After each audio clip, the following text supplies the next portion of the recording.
একদিকে শত শত ড্রোন আর ক্ষেপণাস্ত্র ছুড়ে দিচ্ছে ইরান, অন্যদিকে সেগুলো ঠেকাতে গিয়ে হিমশিম খাচ্ছে যুক্তরাষ্ট্র ও তার মিত্ররা। প্রতিটি আঘাত প্রতিহত করতে গিয়ে তাদের অস্ত্র ভাণ্ডার যেন দ্রুত খালি হয়ে যাচ্ছে। আন্তর্জাতিক প্রতিবেদনে বলা হচ্ছে, ইরানের অব্যাহত ড্রোন ও ক্ষেপণাস্ত্র হামলা মোকাবিলায় পশ্চিমা দেশগুলোর আকাশ প্রতিরক্ষা ব্যবস্থা চরম চাপের মুখে পড়েছে। প্রতিটি হামলা ঠেকাতে একের পর এক দামি ক্ষেপণাস্ত্র ছুটতে হচ্ছে। আর সেই কারণেই এখন বড় প্রশ্ন উঠছে, এই প্রতিরক্ষা অস্ত্র কতদিন চলবে? এই সংকট সবচেয়ে স্পষ্টভাবে দেখা যাচ্ছে ইউরোপেরই শক্তিশালী দেশ ফ্রান্সে। দেশটির প্রতিরক্ষা শিল্প প্রতিষ্ঠান ও সরকারি কর্মকর্তারা সম্প্রতি জরুরি বৈঠকে বসেছেন, কারণ তাদের আকাশ প্রতিরক্ষা অস্ত্রের মজুত দ্রুত কমে আসছে বলে আশঙ্কা তৈরি হয়েছে। মধ্যপ্রাচ্যে বর্তমানে ফ্রান্সের যুদ্ধ বিমান রাফাল মোতায়েন রয়েছে। এই যুদ্ধ বিমানগুলো ব্যবহার করে ইরানের তথাকথিত কামিকাজে ড্রোন ভূপাতিত করা হচ্ছে। এই ড্রোনগুলো ধ্বংস করতে ব্যবহার করা হচ্ছে অত্যন্ত উন্নত ক্ষেপণাস্ত্র মিকা মিসাইল। কিন্তু এখানেই বড় সমস্যা, একটি মিকা ক্ষেপণাস্ত্রের দাম প্রায় 6 থেকে 7 লাখ ইউরো। অন্যদিকে ইরানের অনেক ড্রোনের দাম কয়েক হাজার ডলার মাত্র। অর্থাৎ যুদ্ধের এই সমীকরণে প্রতিটি প্রতিরক্ষা আঘাতেই বিপুল অর্থ ব্যয় হচ্ছে। ফলে ফ্রান্সের সামরিক বিশেষজ্ঞরা এখন বলছেন, এই ব্যয়বহুল প্রতিরক্ষা কৌশল দীর্ঘদিন চালিয়ে যাওয়া কঠিন হয়ে পড়তে পারে, কারণ উৎপাদনকারী প্রতিষ্ঠানগুলো দ্রুত নতুন ক্ষেপণাস্ত্র তৈরি করে সরবরাহ দিতে পারছে না। এই সংকট শুধু ফ্রান্সেই সীমাবদ্ধ নয়, মধ্যপ্রাচ্যের বেশ কয়েকটি আরব দেশও একই সমস্যার মুখোমুখি। বিশেষ করে কাতার, আরব আমিরাত, সৌদি আরবে মোতায়েন করা মার্কিন প্রতিরক্ষা ব্যবস্থা এখন প্রচণ্ড চাপের মধ্যে রয়েছে। এই দেশগুলোতে ব্যবহৃত হচ্ছে শক্তিশালী আকাশ প্রতিরক্ষা ব্যবস্থা প্যাট্রিয়ট, কিন্তু প্রতিটি প্যাট্রিয়ট ক্ষেপণাস্ত্র উৎক্ষেপণে খরচ হচ্ছে 30 থেকে 60 লাখ ডলার।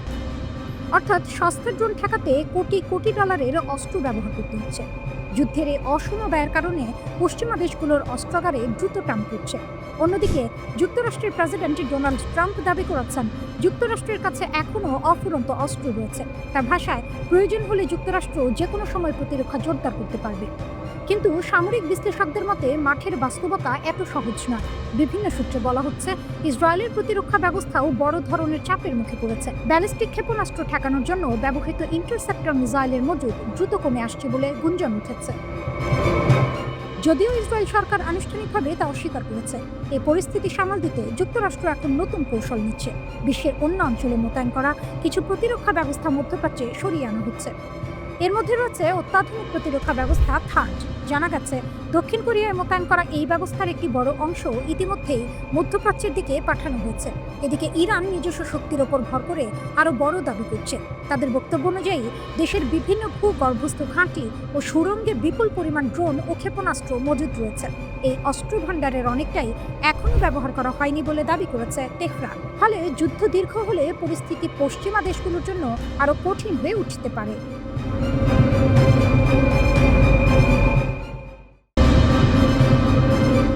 ব্রেকফাস্ট চলাকালীন বেজে উঠল সাইরেন, প্রাণ বাঁচাতে দৌড় ইসরায়েলের বাংকারে বুক। তেল আভিভে ব্রেকফাস্ট টেবিলে চলছিল খাওয়া দাওয়া, হঠাৎই বেজে উঠল সাইরেন, মোবাইলে অ্যালার্ম। প্রাণ বাঁচাতে বাংকারের দিকে ছুটলেন ইসরায়েলিরা।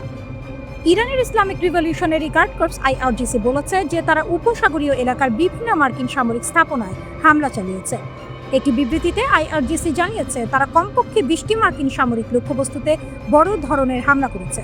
দলটি আরও জানিয়েছে যে এই হামলার লক্ষ্যবস্তু ছিল কুয়েত, বাহরাইন এবং সংযুক্ত আরব আমিরাতের মার্কিন সামরিক স্থাপনাগুলো। মধ্যপ্রাচ্যে যুক্তরাষ্ট্র, ইসরায়েল ও ইরানের মধ্যে চলমান সংঘাত থামাতে সাময়িক বিরতির আহ্বান জানিয়েছে রাশিয়া। দেশটির পররাষ্ট্রমন্ত্রী সার্গেই ল্যাভরভ বলেছেন, এতে বেসামরিক মানুষের প্রাণহানি কমানো সম্ভব হবে। বৃহস্পতিবার এক বিবৃতিতে ল্যাভরভ সতর্ক করেন, এই সংঘাত ছড়িয়ে পড়লে উপসাগরীয় দেশগুলো বড় ঝুঁকির মুখে পড়তে পারে। তিনি আরও বলেন, চলমান উত্তেজনা থেকে ইরানের কোনো লাভ হচ্ছে না।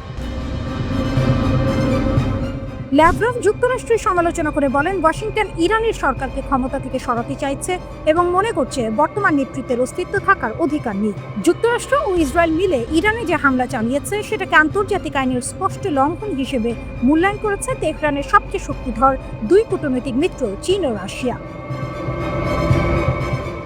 ইরানের সর্বোচ্চ নেতা আয়াতুল্লাহ আলী খামেনিকে মেরে ফেলাটা মানবিকতার সমস্ত আদর্শের নির্লজ্জ লঙ্ঘন হিসেবে দেখছেন রুশ প্রেসিডেন্ট ভ্লাদিমির পুতিন। অন্যদিকে ইসরায়েলের পররাষ্ট্রমন্ত্রীকে চীনের পররাষ্ট্রমন্ত্রী ওয়াং ই বলেছেন, বল প্রয়োগে কখনো টেকসই সমাধান নিয়ে আসে না। মস্কো ও বেইজিং এর সঙ্গে ইরানের একাধিক চুক্তি রয়েছে, তারা যৌথভাবে নৌ মহড়াও চালায়। কিন্তু ইরানের প্রতি এত পক্ষপাতমূলক কথাবার্তা বললেও সামরিক সহায়তা দেওয়ার কোনো আগ্রহ চীন কিংবা রাশিয়ার পক্ষ থেকে আসেনি। রাশিয়ান ইন্টারন্যাশনাল অ্যাফেয়ার্স কাউন্সিলের সাবেক মহাপরিচালক আন্দ্রে কোর্তুনভ বলেন, 2024 সালে উত্তর কোরিয়ার সঙ্গে রাশিয়া যে চুক্তি করেছে সেটাকে বরং প্রতিরক্ষা চুক্তি হিসেবে দেখা যেতে পারে। মস্কো থেকে ভিডিও লিঙ্কের মাধ্যমে তিনি আল জাজিরাকে বলেন, ওই চুক্তি অনুযায়ী উত্তর কোরিয়ার যে কোনো সংঘাতে রাশিয়া পাশে দাঁড়াতে বাধ্য থাকবে। কিন্তু ইরানের সঙ্গে চুক্তিতে শুধু এটুকুই বলা আছে, দুই পক্ষের কেউ সংঘাতে জড়ালে অন্য পক্ষ তার বিরুদ্ধে কোনো পদক্ষেপ নেবে না।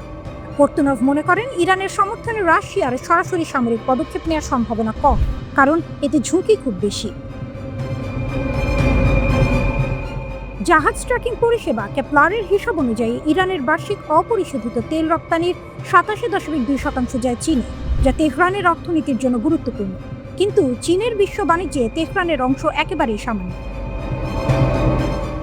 সিঙ্গাপুরের নাইয়াং টেকনোলজিক্যাল ইউনিভার্সিটির public policy and global affairs প্রোগ্রামের সহযোগী অধ্যাপক দিলা লোন বলেন, ইরান বিষয়ে চীনের ভূমিকা এখন রক্ষাকর্তার ভূমিকায় রূপ নিয়েছে। তারা তাদের মধ্যস্থতার প্রচেষ্টাকে আরও ত্বরান্বিত করছে, যেন একটি আঞ্চলিক বিপর্যয় রোধ করা যায়, কারণ এই বিপর্যয় চীনের আঞ্চলিক অর্থনৈতিক ও নিরাপত্তার স্বার্থকে হুমকিতে ফেলতে পারে।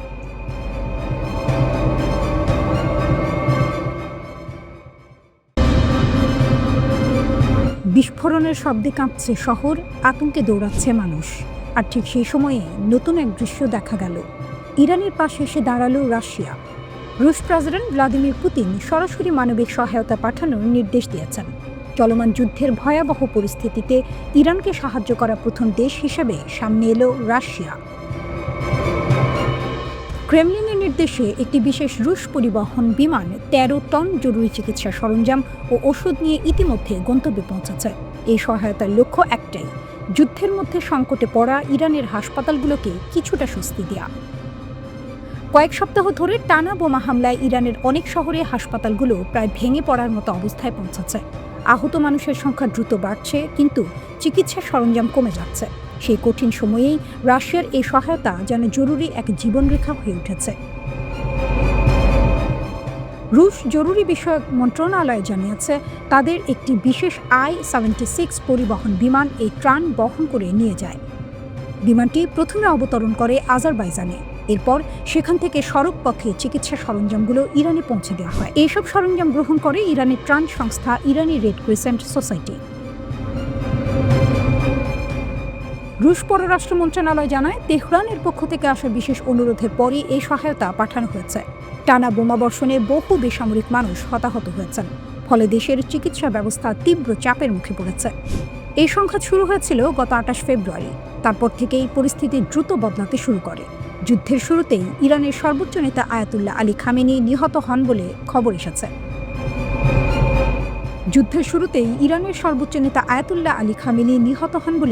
ছড়িয়ে পড়ে। তার মৃত্যুর পর ক্ষমতা হস্তান্তরের প্রক্রিয়া শুরু হয়। নতুন নেতৃত্বে উঠে আসে তার ছেলে মুস্তফা খামেনির নাম। এই ক্ষমতা পরিবর্তনের প্রক্রিয়াকে সমর্থন জানিয়েছে মস্কো। ফলে অনেক বিশ্লেষক বলছেন, ইরান ও রাশিয়ার কৌশলগত সম্পর্ক এখন আরও শক্তিশালী হয়ে উঠছে। এদিকে যুদ্ধের প্রভাব পড়েছে সমুদ্রপথেও। পারস্য উপসাগর এবং হরমুজ প্রণালী দিয়ে জাহাজ চলাচল এখন ঝুঁকিপূর্ণ হয়ে উঠেছে। এই পরিস্থিতিতে আজারবাইজানের মধ্য দিয়ে যে স্থলপথ রয়েছে, সেটি এখন ইরানের জন্য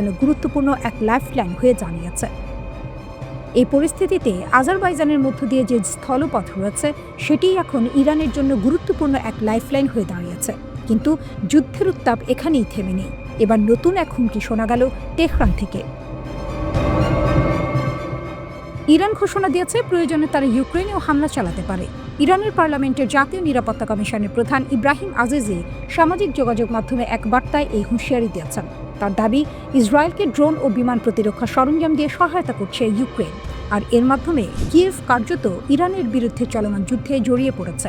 আজিজি বলেন, যুক্তরাষ্ট্র ও ইসরায়েল যে যুদ্ধ শুরু করেছে, ইউক্রেন এখন সেই সংঘাতের একটি পক্ষ হয়ে দাঁড়িয়েছে।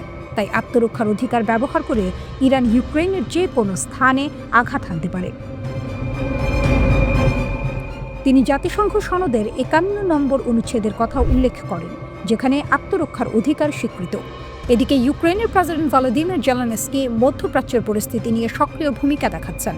তিনি বলেছেন, পারস্য উপসাগরে মার্কিন সম্পদ রক্ষায় সাহায্যের জন্য ওয়াশিংটন কিয়েভের কাছে সহায়তা চেয়েছে।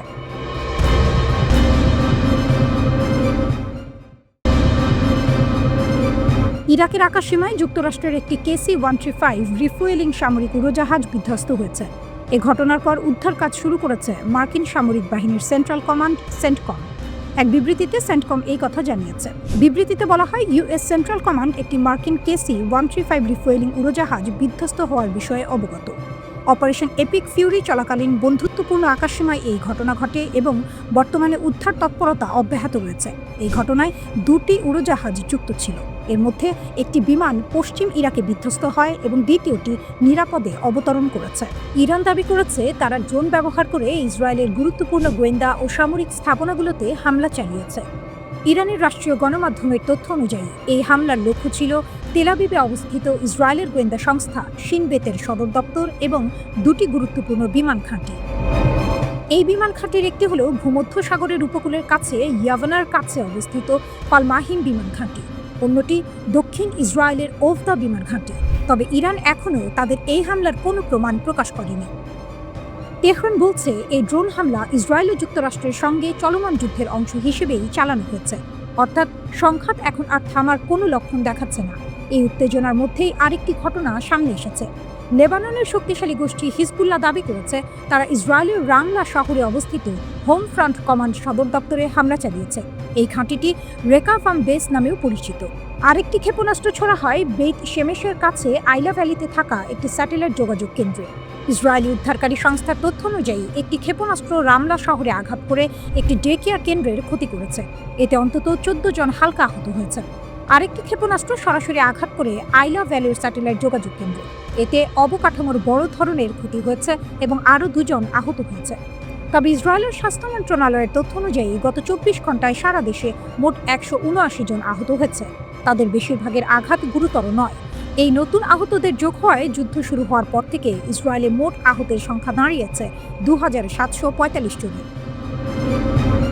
এদিকে যুক্তরাষ্ট্রের জন্য এই যুদ্ধের মূল্য দিন দিন বাড়ছে। প্রেসিডেন্ট ডোনাল্ড ট্রাম্পের প্রশাসনের কর্মকর্তারা কংগ্রেসে জানিয়েছেন ইরানের সঙ্গে যুদ্ধের প্রথম 6 দিনেই যুক্তরাষ্ট্রের খরচ হয়েছে অন্তত $11.3 বিলিয়ন। তবে কর্মকর্তারা বলেছেন এটি মোট ব্যয়ের সম্পূর্ণ হিসাব নয়। কংগ্রেস সদস্যরা যুদ্ধের খরচ ও পরিকল্পনা নিয়ে আরও স্বচ্ছতা দাবি করায় এই প্রাথমিক তথ্য দেওয়া হয়েছে। হোয়াইট হাউস শিগগিরই কংগ্রেসের কাছে অতিরিক্ত অর্থ বরাদ্দ চাইতে পারে। কিছু কর্মকর্তা মনে করছেন সেই অঙ্ক $50 বিলিয়ন পর্যন্ত হতে পারে। ইরানের নতুন সর্বোচ্চ নেতা আয়াতুল্লাহ মোস্তফা খামেনি তার প্রথম বক্তব্যে যুক্তরাষ্ট্রকে কঠোর সতর্কবার্তা দিয়েছেন। তিনি বলেছেন মধ্যপ্রাচ্যের সব মার্কিন সামরিক ঘাঁটি অবিলম্বে বন্ধ করতে হবে, অন্যথায় সেগুলো হামলার লক্ষ্যবস্তু হবে। টেলিভিশনে প্রচারিত বক্তব্যে তিনি বলেন ইরানের ওপর চাপ সৃষ্টি করতে চাইলে তার জবাব দেওয়া হবে এবং অঞ্চল জুড়ে মার্কিন ঘাঁটিগুলো লক্ষ্যবস্তুতে পরিণত হতে পারে। মোস্তফা খামেনি আরও বলেন শত্রুদের ওপর চাপ বজায় রাখতে হরমুজ প্রণালী বন্ধই থাকবে। ইরানের এই সর্বোচ্চ নেতা দেশটির সামরিক বাহিনীকে ধন্যবাদ জানিয়েছেন। তিনি বলেন আক্রমণের মুখে দেশকে অধীন বা বিভক্ত হতে দেয়নি সামরিক বাহিনী।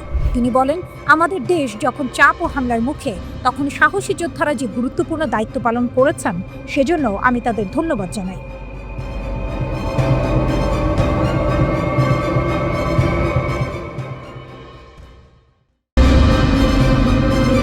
যুক্তরাষ্ট্র আর ইসরায়েল মিলেও দাগে আনতে পারছে না ইরানকে। একাই ট্রাম্প নেতানিয়াহুর ঘুম হারাম করে দিয়েছে IRGC।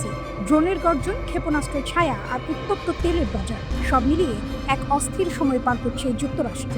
এই উত্তেজনার মাঝেই নতুন বিস্ফোরক দাবি তুলেছেন যুক্তরাজ্যের প্রতিরক্ষামন্ত্রী জন হিলি। তার ভাষায় ইরানের সামরিক কৌশলের পেছনে কাজ করছে রাশিয়ার প্রেসিডেন্ট ভ্লাদিমির পুতিনের গোপন হাত। ঘটনার সূত্রপাত ইরাকের উত্তরাঞ্চলের শহর ইরবিলে। সেখানে পশ্চিমা বাহিনীর ব্যবহৃত একটি সামরিক ঘাঁটিতে ড্রোন হামলা চালানো হয়। হামলার পর উত্তর পশ্চিম লন্ডনে ব্রিটিশ সামরিক সদর দপ্তরে কর্মকর্তাদের সঙ্গে বৈঠক করেন হিলি। বৈঠকের পর তিনি সাংবাদিকদের সামনে যে কথা বলেন তা নতুন করে আলোড়ন তুলেছে আন্তর্জাতিক রাজনীতিতে। হিলির দাবি ইরান এবং তাদের মিত্র গোষ্ঠীগুলো এখন ক্রমেই রুশ কৌশল অনুসরণ করছে। বিশেষ করে ড্রোন যুদ্ধের ক্ষেত্রে এই পরিবর্তন স্পষ্ট হয়ে উঠছে। তার বক্তব্য অনুযায়ী গত 28 ফেব্রুয়ারি যুক্তরাষ্ট্র ও ইসরায়েলের হামলার জবাব দিতে ইরান মধ্যপ্রাচ্যের বিভিন্ন অঞ্চলে 2000-এর বেশি শাহেদ ড্রোন ব্যবহার করেছে।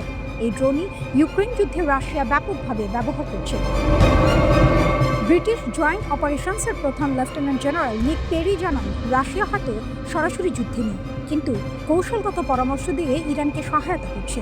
তার মতে ইরানি ড্রোন অপারেটররা এখন অনেক নিচ দিয়ে ড্রোন উড়াচ্ছে, ফলে রাডারের চোখ ফাঁকি দিয়ে লক্ষ্যবস্তুতে আঘাত হানা সহজ হচ্ছে। এই নতুন কৌশল পশ্চিমা বাহিনীর জন্য বড় চ্যালেঞ্জ হয়ে দাঁড়িয়েছে। এই উত্তেজনার মধ্যে ইরবিল এর পশ্চিমা সামরিক ঘাঁটিতে একাধিক ড্রোন আঘাত হানে। সেখানে ব্রিটিশ সেনাও মোতায়েন ছিল। তবে ব্রিটিশ কাউন্টার ড্রোন টিম দ্রুত প্রতিক্রিয়া জানিয়ে দুটি ড্রোন ভূপাতিত করতে সক্ষম হয়।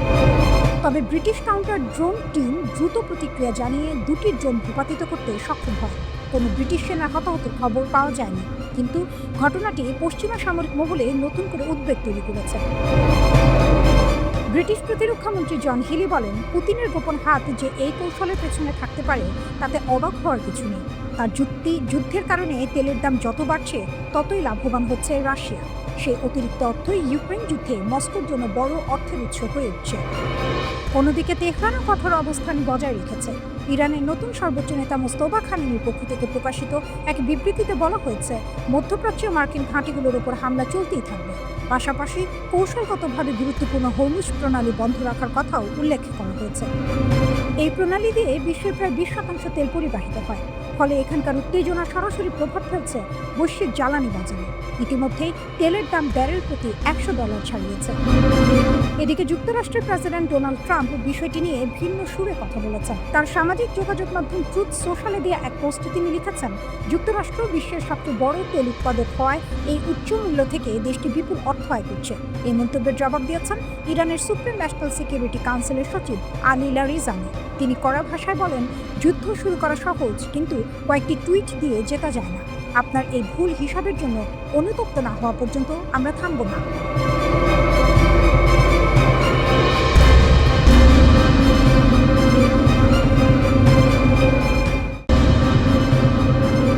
অবিশ্বাস্য এক দাবি করেছে Islamic revolutionary guard corps IRGC। তাদের ভাষ্য, পারস্য উপসাগরের সীমানা পেরিয়ে এবার তারা সরাসরি ভারত মহাসাগরে থাকা একটি মার্কিন ডেস্ট্রয়ারে আঘাত হেনেছে।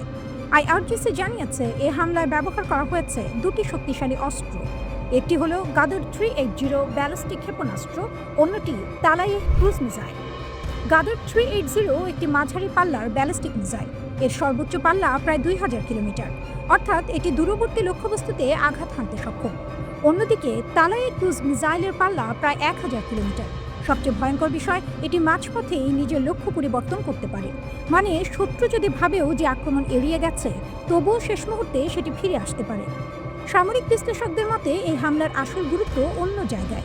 ভারত মহাসাগরের মতো দূরবর্তী এলাকায় গিয়ে মার্কিন নৌবাহিনীকে টার্গেট করা এটি স্পষ্ট এক বার্তা। বার্তাটি হলো, ইরান এখন শুধু নিজের আশপাশে নয়, দূর সমুদ্রেও যুক্তরাষ্ট্রের উপস্থিতিকে চ্যালেঞ্জ করতে প্রস্তুত। IRGCর দাবি অনুযায়ী হামলার সময় মার্কিন ডেস্ট্রয়ারটি একটি ট্যাঙ্কার থেকে জ্বালানি নিচ্ছিল, অর্থাৎ এটা ছিল সবচেয়ে দুর্বল মুহূর্ত। ঠিক সেই সময়ে আঘাত হানা হয়েছে। এমন আঘাত মনস্তাত্ত্বিক চাপও তৈরি করে, কারণ সমুদ্রে নিরাপদ মনে করা শক্তিশালী নৌবহরও যদি আক্রমণের শিকার হয়, তাহলে সেই নিরাপত্তা আর নিরাপদ থাকে না। গোয়েন্দা তথ্যের বরাত দিয়ে বিবৃতিতে আরও জানানো হয়েছে, ক্ষেপণাস্ত্রের আঘাতে মার্কিন ডেস্ট্রয়ার ও ট্যাঙ্কার উভয় জাহাজে ভয়াবহ অগ্নিকাণ্ডের সৃষ্টি হয় এবং সমুদ্রের আকাশে কালো ধোঁয়ার কুণ্ডলী দেখা যায়। ইরানি সামরিক বাহিনী এই অভিযানকে ইরান বিরোধী মার্কিন ও জায়নবাদী আগ্রাসনের বিরুদ্ধে একটি চূড়ান্ত ও দাঁত ভাঙা জবাব হিসেবে বর্ণনা করেছে। এই উত্তেজনার কেন্দ্রে রয়েছে মার্কিন বিমানবাহী রণতরী USS আব্রাহাম লিঙ্কন। ভারত মহাসাগরে যুক্তরাষ্ট্রের শক্তির প্রতীকগুলোর একটি এটি। IRGC দাবি করছে, তাদের ট্রু প্রমিস 4 অভিযানে এই রণতরীকেও লক্ষ্যবস্তু করা হয়েছে, যা যুক্তরাষ্ট্রের নৌ কৌশলের জন্য বড় এক চ্যালেঞ্জ। কিন্তু এই লড়াই শুধু সমুদ্রে সীমাবদ্ধ নয়, এটি এখন বহুমাত্রিক।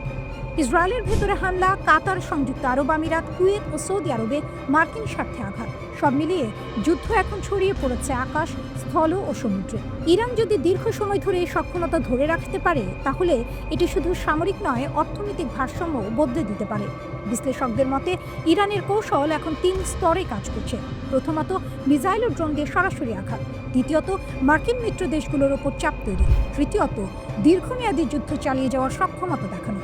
সংবাদ সংস্থা AFP জানিয়েছে, জেরুজালেমে ক্ষেপণাস্ত্রের বিস্ফোরণের শব্দ পাওয়া গিয়েছে। তার আগে সতর্ক করতে ইসরায়েলের প্রতিরক্ষা বাহিনী শহরের বিভিন্ন অংশে এয়ার রেইডের সাইরেন বাজায়। বাসিন্দাদের অনেকে বাংকারে আশ্রয় নেন বলে জানা গিয়েছে। ইরানের সরকারি সংবাদ মাধ্যমের প্রতিবেদনে তাদের এক নৌবাহিনীর কমান্ডারকে উদ্ধৃত করে বলা হয়েছে, যুদ্ধের শুরু থেকে এখনো পর্যন্ত 10টিরও বেশি জাহাজ এবং ট্যাঙ্কারকে লক্ষ্য করে হামলা চালিয়েছে আইআরজিসি।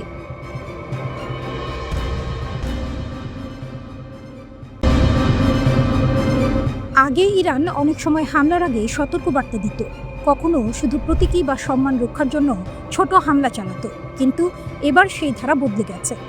সম্প্রতি কাতারের আল উদেদ ঘাঁটির একটি অত্যাধুনিক আগাম সতর্কবার্তা রাডার ব্যবস্থায় বড় ধরনের ক্ষতি করেছে ইরান। এছাড়া কুয়েতের আরেফজান ঘাঁটি ও আলী আল সালেম বিমান ঘাঁটির যোগাযোগ ব্যবস্থাতেও হামলা হয়েছে। সবচেয়ে বড় পরিবর্তন এসেছে ড্রোন হামলার ক্ষেত্রে। আগে ইরানের বেশিরভাগ ড্রোন আক্রমণ ইসরায়েলের দিকে যেত, কিন্তু এবার তারা কাতার, কুয়েত, সংযুক্ত আরব আমিরাত, সৌদি আরব, ইরাক ও বাহরাইনে থাকা মার্কিন মিত্র ও সামরিক সম্পদের দিকে হাজার হাজার সস্তা ড্রোন ছুড়েছে। অল্প সময়েই এক জিনিস পরিষ্কার হয়ে উঠছে, ইরানের সামরিক বাহিনী খুব দ্রুত যুদ্ধের বাস্তবতা বুঝে কৌশল বদলে ফেলছে। একদিকে মার্কিন প্রেসিডেন্ট ডোনাল্ড ট্রাম্পের প্রশাসন দাবি করছে এই যুদ্ধে যুক্তরাষ্ট্র এগিয়ে আছে, কিন্তু মার্কিন প্রতিরক্ষা দপ্তরের ভেতরের অনেক কর্মকর্তা বলছেন ভিন্ন কথা। তাদের মতে ইসরায়েল ও যুক্তরাষ্ট্রের হামলার মুখে পড়ে ইরান পিছু হটেনি, বরং নতুন কৌশল নিয়ে যুদ্ধ চালিয়ে যাচ্ছে। যুদ্ধ শুরুর পর থেকে ইরান খুব হিসাব করে লক্ষ্য ঠিক করছে। সামরিক বিশেষজ্ঞদের মতে তারা মূলত যুক্তরাষ্ট্রের গুরুত্বপূর্ণ বিমান প্রতিরক্ষা ও রাডার ব্যবস্থাকে টার্গেট করছে, কারণ এসব ব্যবস্থাই মার্কিন ঘাঁটি ও সেনাদের সুরক্ষা দেয়। এই কৌশলের একটি বড় উদাহরণ দেখা গেছে ইরাকে। সেখানে মার্কিন সেনারা অবস্থান করছিলেন এমন একটি বিলাসবহুল হোটেলে ড্রোন হামলা চালায় ইরান সমর্থিত সশস্ত্র গোষ্ঠী। ইরাকের ইরবিল শহরের সেই হামলা শুধু ধ্বংসই করেনি, বরং একটি বার্তাও দিয়েছে। পেন্টাগন তার সেনাদের কোথায় রাখছে সেই তথ্য তেহরানের কাছে পৌঁছে যাচ্ছে।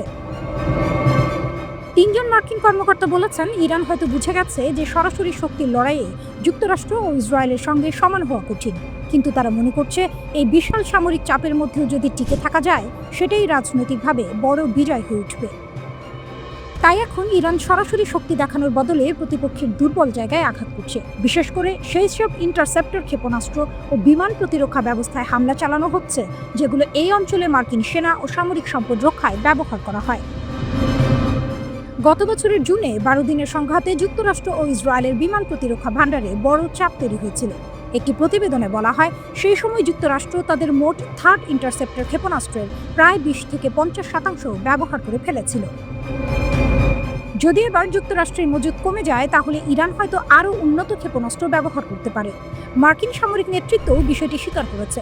যুক্তরাষ্ট্রের জয়েন্ট চিফস অফ স্টাফের চেয়ারম্যান ড্যান কেইন বলেছেন, ইরান সত্যিই তাদের কৌশল বদলাচ্ছে, তবে নিরাপত্তার কারণে তিনি বিস্তারিত কিছু জানাননি।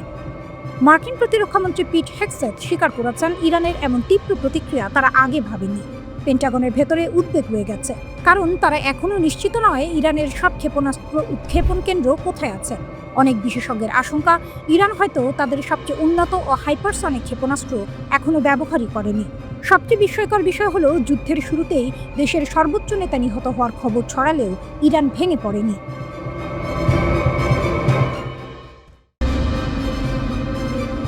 ইসরায়েলের আকাশে আধিপত্য করছে ইরানের ক্ষেপণাস্ত্র ও ড্রোন।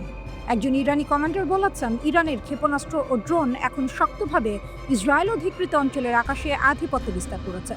ইরানের Islamic revolutionary guard corps IRGC 6 March রাতে বলেছে, নতুন দফায় হামলা শুরু করেছে। এটা তাদের 23তম দফায় হামলা। আইআরজিসির বিবৃতির বরাত দিয়ে ইরানের আধা সরকারি সংবাদ সংস্থা তাসনিম একথা জানিয়েছে। ইরানের Islamic revolutionary guard corps IRGC জানিয়েছে, তাদের ট্রু প্রমিস 4 অভিযানের প্রথম 2 দিনে 650 জনেরও বেশি মার্কিন সেনা হতাহত হয়েছে।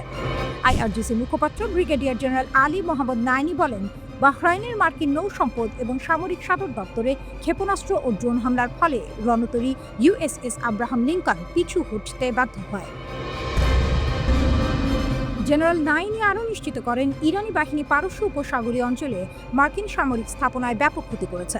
এক ঘটনায় ইরানি বাহিনী একটি গুরুত্বপূর্ণ মার্কিন ঘাঁটিতে আঘাত করলে 160 জন মার্কিন সেনা নিহত বা আহত হন। এছাড়া ইরানি ক্ষেপণাস্ত্র আঘাতের ফলে মার্কিন নৌবাহিনীর MSD যুদ্ধ সহায়তা জাহাজও ব্যাপক ক্ষতিগ্রস্ত হয়। এক ভিডিও বার্তায় খাতাম আল আম্বিয়া হেডকোয়ার্টার্সের মুখপাত্র ইব্রাহিম জলফাগারি বলেন, ইসরায়েলের ক্ষেপণাস্ত্র প্রতিরক্ষা ব্যবস্থার শক্তি অনেকটাই কমে গেছে। তিনি বলেন, ইরানের সশস্ত্র বাহিনী সফলভাবে ইসরায়েলের ক্ষেপণাস্ত্র প্রতিরক্ষার ঢালের রাডার ব্যবস্থা লক্ষ্য করে আঘাত হানতে সক্ষম হয়েছে, যার ফলে এই দুর্বলতা তৈরি হয়েছে। ইরানের সশস্ত্র বাহিনী তাদের প্রস্তুতি ধরে রাখতে, যাতে করে ইসরায়েলি শাসন ব্যবস্থা এবং অপরাধী যুক্তরাষ্ট্রের বিরুদ্ধে আরও বড় ধরনের হামলা চালানো যায়। তার মতে আগে থেকে নির্ধারিত পরিকল্পনা অনুযায়ী শত্রুদের বিরুদ্ধে আরও আক্রমণ চালানো হবে। জলফাগারি জোর দিয়ে বলেন, যুক্তরাষ্ট্র ও জায়নিস্ট শাসন ব্যবস্থা এর সব স্বার্থ ও সম্পদ লক্ষ্যবস্তু করার পাশাপাশি ইরান হরমুজ প্রণালীতে নিরাপত্তা বজায় রাখতে সর্বোচ্চ চেষ্টা করবে এবং আঞ্চলিক দেশগুলোর কোনো ক্ষতি হতে দেবে না। মুখপাত্র আরও জানান, Islamic revolutionary guard corps IRGC এর নৌবাহিনী একটি মার্কিন MQ-9 রিপার ড্রোন ঘাঁটিকে লক্ষ্য করে হামলা চালিয়েছে এবং সেখান থেকে ধোঁয়া উঠতে দেখা গেছে। IRGC জানায়, ইরানি নৌবাহিনী USS আব্রাহাম লিঙ্কনে 4টি ক্রুজ ক্ষেপণাস্ত্র নিক্ষেপ করে, যা চাবাহার উপকূল থেকে প্রায় 250 থেকে 300 কিলোমিটার দূরে অবস্থান করছিল। হামলার পর জাহাজটি দক্ষিণ পূর্ব ভারত মহাসাগরের দিকে সরে যায়। ওদিকে লেবানন সীমান্তে হামলায় 8 জন ইসরায়েলি সেনা আহত হয়েছে, এর মধ্যে 5 জনের অবস্থা গুরুতর বলে জানা গেছে। ইসরায়েলের সামরিক বাহিনী জানিয়েছে, লেবানন সীমান্তের কাছে অ্যান্টি ট্যাঙ্ক ক্ষেপণাস্ত্র হামলায় 8 সেনা আহত হয়েছেন। তাদের মধ্যে 5 জনের অবস্থা গুরুতর, তাদের দ্রুত হাসপাতালে নেওয়া হয়েছে। তাদের মধ্যে ইসরায়েলের বর্তমান অর্থমন্ত্রী বেজলাল স্মোট্রিচের ছেলেও আছে। ইসরায়েলের আর্মি রেডিও কথা জানিয়েছে, তবে এ বিষয়ে বিস্তারিত কিছু জানানো হয়নি। ইরানের পাশাপাশি লেবাননেও হামলা চালিয়ে যাচ্ছে ইসরায়েল। লেবাননে স্থল অভিযানও শুরু করেছে ইসরায়েলি বাহিনী। ইসরায়েলের অর্থমন্ত্রী বেজলাল কট্টরপন্থী বলে পরিচিত। তিনি লেবাননের রাজধানী বৈরুতের একাংশকে ফিলিস্তিনের গাজা সিটির খান ইউনুসের মতো ধ্বংসস্তূপে পরিণত করার হুমকি দিয়েছেন।